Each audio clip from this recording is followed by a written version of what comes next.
امن یجیب المضطر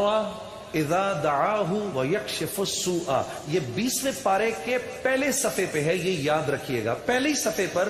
جس کو قرآن پڑھنا آتا ہے اس کو بٹھائیں، اس سے پوچھیں وہ آیت کدھر ہے، شروع کے اندر ہی ہے 4-5 سطروں کے بعد۔ امن یجیب المضطر اذا دعاہ ویکشف السوء، جو یہ پڑھے گا اب سنیے اس کو کیا کیا ملے گا۔ سب سے پہلے کہ اس آیت کو جو ہر نماز کے بعد پڑھے گا، اس کے بعد اگر وہ دعا کرے گا اللہ رب العزت فی الفور اس کی اس دعا کو قبول فرمائیں گے، اور اگر فی الفور قبول فرمائیں گے، اور اگر اللہ اپنے علم سے جانتے ہیں کہ تھوڑی دیر بعد اس کا قبول ہونا ضروری ہے، تھوڑی دیر بعد قبول کریں گے۔ اس ورد کا کرنے والے کی اولاد کو اچھے رشتے ملیں گے۔ جو اس ورد کا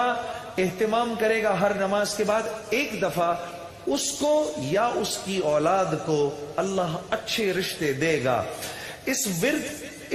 اس آیت کے پڑھنے والے کو جب یہ کسی مشکل میں پھنسے گا، اور اگر اس کی زبان سے اس وقت نکلا، جب آپ سے موبائل چھیننے آتا ہے نا کوئی، اس وقت یہ دعا پڑھو، اس کو نظر ہی نہیں آؤ گے، اس کو نظر ہی، اس ظالم کو آپ نظر ہی نہیں آئیں گے۔ یہ میں آپ کو بتا رہا ہوں، میری گردن پکڑ لینا، اگر کسی کو دیکھو کہ موبائل چھیننے آ رہا ہے، یہ دعا پڑھو، امن یجیب المضطر اذا دعاہ ویکشف السوء، اللہ اس ظالم کو ہمت ہی نہیں دے گا آپ کے پاس آنے کی۔ اور اگر کوئی غم مسلسل 6-7 دنوں سے آپ کی طرف متوجہ ہے، کوئی خوف یا کوئی غم آپ کی طرف متوجہ ہے، ماں باپ میں سے کسی کا انتقال، بھائی بہنوں میں سے کسی کا انتقال، اولاد کی طرف سے کوئی غم مل رہا ہے، اس کا ورد بڑھا دو، اول آخر 11 دفعہ درود شریف پڑھ کر اس کو